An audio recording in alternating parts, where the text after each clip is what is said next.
नमस्ते साथियों। आज हम इंग्लिश व्याकरण के एक बहुत ही शानदार टॉपिक, बहुत ही सरल और बहुत ही महत्वपूर्ण टॉपिक द सेंटेंस के बारे में बात करने वाले हैं। जैसा कि आप सभी जानते हो, सेंटेंस का हिंदी अर्थ होता है वाक्य। वाक्य कैसे बनता है, वाक्य किसे कहते हैं, कितने इसके प्रकार होते हैं, आज ये सारी बातें हम जानने वाले हैं।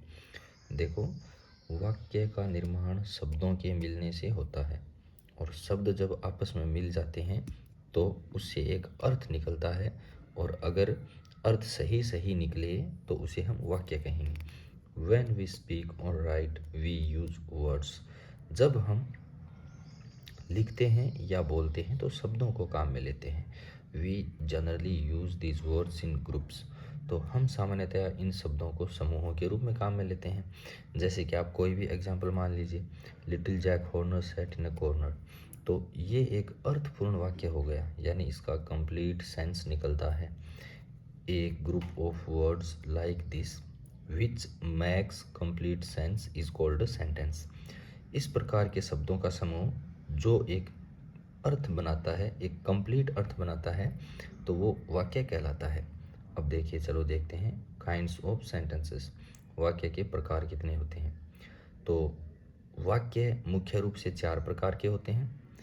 पहला देखिए, दोज विच मैक स्टेटमेंट्स और अजर्शंस, यानी कि एक तो वह वाक्य जो कोई न कोई कथन बनाता है।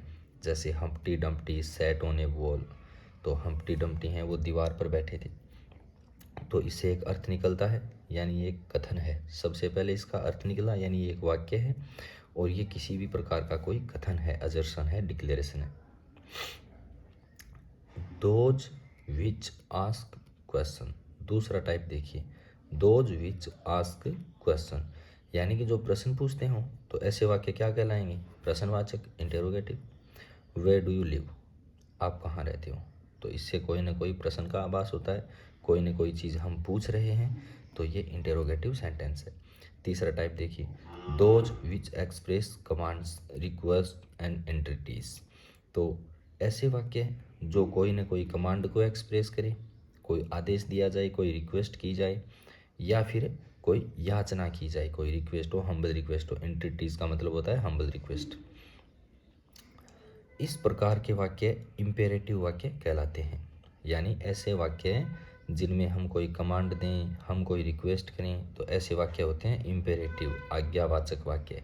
और इन वाक्यों की खास बात है कि ये प्लीज़ या काइंडली से शुरू हो सकते हैं, लेट से शुरू हो सकते हैं, वर्ब की फर्स्ट फॉर्म से शुरू हो सकते हैं, डू या डू नॉट से शुरू हो सकते हैं। वाक्य का चौथा प्रकार देखिए, those which express strong feelings. और ऐसे वाक्य कहलाते हैं एक्सक्लेमेटरी, यानी विस्मय का भाव हो, विस्मय आदि बोधक। ठीक है, तो how cold the night is, रात कितनी ठंडी है, तो इसमें आश्चर्य हुआ है। व्हाट इज सैम, कितनी बुरी बात है, कितनी गंदी बात है, तो ये भी एक प्रकार का आश्चर्य है, तो इसे विस्मय आदि बोधक वाक्य कहते हैं। अब नीचे देखो, बड़े ही शानदार तरीके से हमें इनकी परिभाषा समझाई गई है। पहली परिभाषा देखो, सबसे पहले असर्टिव सेंटेंस, फिर पढ़ेंगे इंटेरोगेटिव, फिर इंपेरेटिव, उसके बाद में एक्सक्लेमेटरी। तो देखिए, सबसे पहले असर्टिव सेंटेंस की एक बार दोबारा आप परिभाषा पढ़ सकते हो और इन्हें याद कर सकते हो डेफिनेशन को। ए sentence that makes a statement और अजर्शन इज कॉल्ड और डिक्लेरेटिव और असर्टिव सेंटेंस, यानी ऐसे वाक्य जो कोई ना कोई कथन का निर्माण करते हैं, ऐसे वाक्य असर्टिव सेंटेंस कहलाते हैं।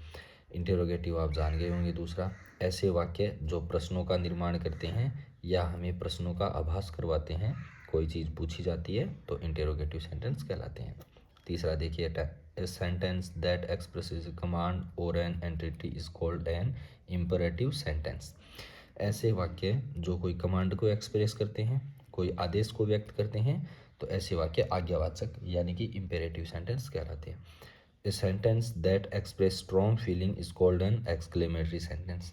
ऐसे वाक्य जो कोई मजबूत भावना को दर्शाता है, स्ट्रॉन्ग फीलिंग को प्रदर्शित करता है, ऐसे वाक्य एक्सक्लेमेटरी सेंटेंस कहलाते हैं।